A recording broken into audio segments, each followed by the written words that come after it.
Vot tal-kandidati tal-Partit Soċjalista Malti u vot kontra Malta li dawn l-MPs ikunu parti mill-Partit Soċjalista Ewropew li se jneħħi dritt ta' Malta li tiddeċidi hi dwar sistemi ta' taxxa trid f'pajjiżha. Min-naħa l-oħra vot tal-kandidati tal-Partit Nazzjonalista u garanzija li l-MPs se jiddefendu lil Malta biex pajjiżna jżomm id-dritt li jiddeċidi hu dwar sistema ta' taxxa jkollu. Sostna dan il-kap tal-Partit Nazzjonalista Adrian Delija waqt attività politika fil-Fgura.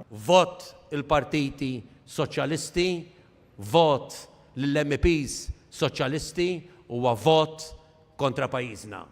Vot lill-MPs tal-Partit Nazzjonalista huwa vot favur pajjiżna. Adrian Delija qal il-kandidat tal-Partit Soċjalista Ewropew għal President ta' Kummissjoni Ewropea Frans Timmermans qal li jrid ineħħi l-inċentivi li Malta għandha fis-sistema tat-taxxa tagħha biex tattira kumpaniji lejn pajjiżna li joħolqu impjiegi fis-setturi tas servizzi finanzjarji u l-gaming, impjiegi ta' kwalità u pagi tajbin li jlaħqu aktar minn 25,000.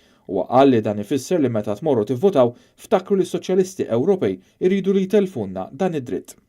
Il-kap tal-Partit Nazzjonalista qal li kontrarju għal dak li jrid Frans Timmermans, Manfred Weber, il-kandidat tal-Partit Popolari Ewropew lil Partit Nazzjonalista u parti mill-familja tiegħu, ġie Malta u spjega kif irid ikompli jgħid lin-negozji Maltin u Awġin, mod speċjali in-negozji żgħar. Għandna partit illi importana miż-żgħir, mill-fqir, mis-self-employed, mill-negozji, mill-professjonisti, miż-żgħażagħ tagħna, mill-anzjani tagħna, mill-pensjonanti tagħna, mill-Maltin, mill-Awċin, mill-barranin illi jaħdmu f'pajjiżna b'dinjità għax aħna partit tan-nies, partit tal-qalb, partit tar-ruħ.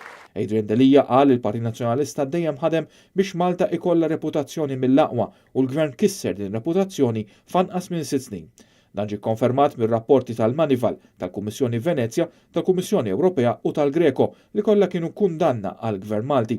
Adrian Delija qal li qatt mhux jagħmel ħsara lil pajjiżu li tant iħobb, jinqiegħed fil-politika biex inservi lill-poplu Malti u Awċi għal Adrian Delija. L-attività kienet indirizzata wkoll mill-Viċi Kap tal-Partit Nazzjonalista David Aġus li saħaq kif il-Partit Nazzjonalista qed jaħdem bl-għajnuna tad-donazzjonijiet tal-pubbliku. Min-naħa l-oħra l-Partit Laburista ma jagħmilx distinzjoni bejn il-partit u l-Gvern Muscat jaqbad u joħroġ minn Kastilja biex jindirizza attività politika. Il-kandidat tal-elezzjoni tal-Parlament Ewropew Michael Merċija qal li applikazzjoni massiċċa fil-limiti ta' ħażabbar turi nuqqas ta' rispett lejn il-bdiewa u r-raħħala tagħna u turi li Gvern Laburista tilef ir-ruħ soċjali fil-qasam ambjentali. Il-kandidat Rosalind Bosch-Knight qalet li l-politika hi li niltaqgħu man-nies u nisimgħu l-problemi tagħha.